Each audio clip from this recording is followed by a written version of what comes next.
కాగుర్తు party leader Mallareddy sir ఎక్కడున్నా సుతం మస్తు జోరుంటది. అటు కార్యకర్తలను ఇటు లీడర్లను మల్లారెడ్డి సారు మాటలతోని మస్తు హుషారు చేస్తాడు. అచ్చుగట్లనే ఇయాల జరిగిన ఓ మీటింగ్ లా కేటీఆర్ సార్ ముంగట జోరుదారుగా మాట్లాడిండు. సార్ మాటలు మీక్స్తో పాలి వినిపిద్దామని పట్టుకొని వచ్చిన ఓ సార్ చూడుండ్రి.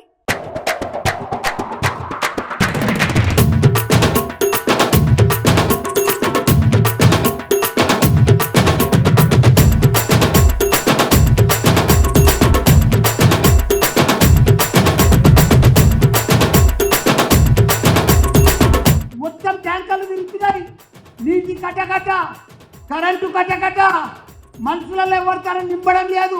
యథా రాజా తదా ప్రజ అన్నట్టు ఈ కాంగ్రెస్ వచ్చింది. మంట మడుతున్నాయి ఆ ఎండలు కూడా. పోయమ్మో మామూలు ఎండలు కాదు నాయనా.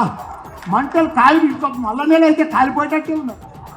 గిట్టెలు అన్ని చచ్చిపోయేటట్టే కనిపిస్తున్నాయి మే నెల. వాళ్ళంత మంచి వాళ్ళు వచ్చిందా మనకు పరిపాలనకు, అంత గొప్ప వాళ్ళు వచ్చింది. ఎవరికి ఓటు బలం లేదు, వాళ్ళకంతా తుప్పిల్ల బలమే ఉంది. ఏమి లేదు కాంగ్రెస్కు బీజేపీకి. ఇక బీజేపీ కూడా ఏం దమ్ము లేదన్న పసలేదు పిసలేదు. మొన్ననే 2 సార్లు ఓడిపోయింది మా ఈటలు అన్నాడు. ఘోరంగా ఓడిపోయి మళ్ళీ ఇడికి వచ్చిందాడు. ఆయన కూడా ఏం లేదు, ఇంటికి దండం పెడుతుండు.